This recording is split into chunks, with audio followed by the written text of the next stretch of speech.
you and your brother, like, so, your father's an NFL player, your brother's an NFL. Did you guys fuck each other up as kids? So not so much because we were like we were about 4 years, a little under 4 years apart. Okay. And my youngest brother Howie and Kyle are like Irish twins, so they used to fuck each other up. Okay. The only catch here is that Howie's standard height, 6 foot, Oh. regular sized dude, and Kyle is 6'7", Yeah. 330 with abs, and Yeah. like so those fights, Howie didn't win them all, but Howie fought them all. He did. Yeah. Yeah. Howie must be tough as fuck if he's getting. Oh, he's a tough Yeah, guy. He's yeah. a tough guy.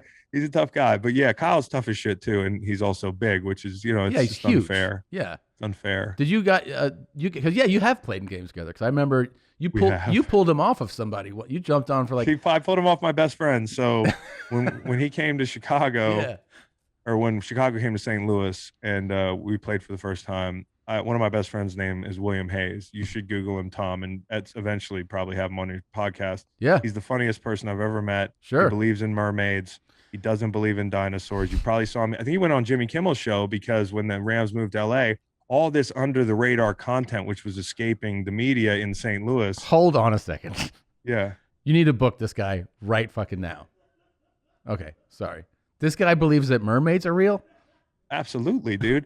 All that damn water out there, that you mean to tell me there ain't one fucking half fish, half woman swimming around in that motherfucker? That's what he told me. Okay. And I'll never forget it. And I saw the look in his eye. And we're like best friends. I love William so much, dude. But there's just some things that we don't agree on. I'm not into the mermaid thing. Yeah.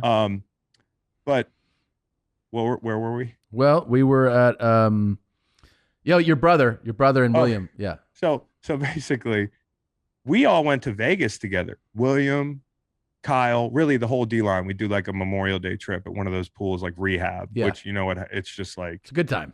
Yeah. Night, like lights out at noon. And so we were all like best buddies. I took Kyle with our D line the year he was getting drafted, and then his rookie year he comes to St. Louis, and William's an agitator, and Kyle is a fucking grizzly bear. And you know what it's like with two bears. Yeah. It's you get. Yeah. Sorry, you're like not there. You're like looking for the two bears. I was looking for the other logo. Sorry. That's incredible. Yeah. You're successful when you're like, oh, which podcast is it? But fucking Kyle just snapped, and it's a stressful week because, like, listen, as hard as I had it growing up being dad's son, Kyle had a big brother too that was like, doing pretty good, and so this was a big week for him. He wanted to play well. He's a good young player, and the tensions were high. We had like 30 people in town, and William pushed him over the brink, and he snapped, and he literally is just pummeling William's head under the pile through the face mask. And I know it doesn't look good, so I run off the sideline because I wasn't in for that play. I was getting a rest, and I go to grab Kyle's jersey, and he's so strong, he goes to like just shrug me off, and his jersey just rips. Like the jersey ripped before he moved, dude. And when I tell you it took 6 guys to drag him off of William, it was an ugly sight. Holy shit. It was an ugly sight. Did he get tossed? Let me tell you, he didn't get tossed. And let me tell you what the worst part was. All those 30 motherfuckers that came to the game, guess who had to entertain him after the game? Oh, that was fun, huh? Me. And everybody's in a bad mood. So thank you, Kyle. Sounds like you're still holding on to that one. I am a little bit. It was the most awkward day, but I get it, though. He was a young player. He had the worst instigator lined up across from him in the league in William Hayes.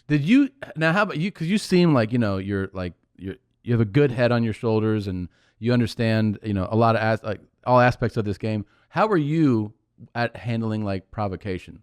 Like, did people try to, provoke you? For me to get really angry, and it can happen. No one ever used my anger against me. I mean, I got ejected like once or twice, but I'm not like some terrible hothead. And also, like, if I start getting mad at certain players and not others, which is going to happen, if somebody says like the wrong thing, like, then I'm picking and choosing who I want to like just get after out there, and that's not kind of how you want to play the game. So I just try to come into it and like make up reasons that like the whole stupid ass Michael Jordan thing, and I'm a terrible player compared to Michael Jordan, so I hate to even like use that from The Last Dance. but like you do fucking You tell yourself things, right? you do make shit up in your head. Yeah. You know, like at your best, like our worst rivalries, which I say I wasn't doing this, but like you tried not to, but like the Niners, there was this guy named Anthony Davis, and I fucking convinced myself that I hated him. I don't hate a lot of people, but if I can convince myself I hate somebody, And that's I'm what gonna you would hate do. him. And yeah, and so that's kind of the way you would, if you're not naturally like a hateful person, like you just find a way to use it to your advantage. But honestly, what I would do is try to push somebody's button back. I like if you ask somebody to play with me, I'm not the guy who gets mad. I'm the guy who gets people mad. And is your way of getting somebody mad through what you're doing, like your style of play, or through like trash talk, like saying things to them? Style of play, because I'm annoying, because I don't stop. I mean, I'm not the best player of all time. I was pretty damn good, but I wasn't, my strength was just hustle and that type of thing. Yeah. So it's probably annoy you sometimes that way, but I would say more just like the well-placed barb, Mm-hmm. you know, like, and I know what that might be before I play you.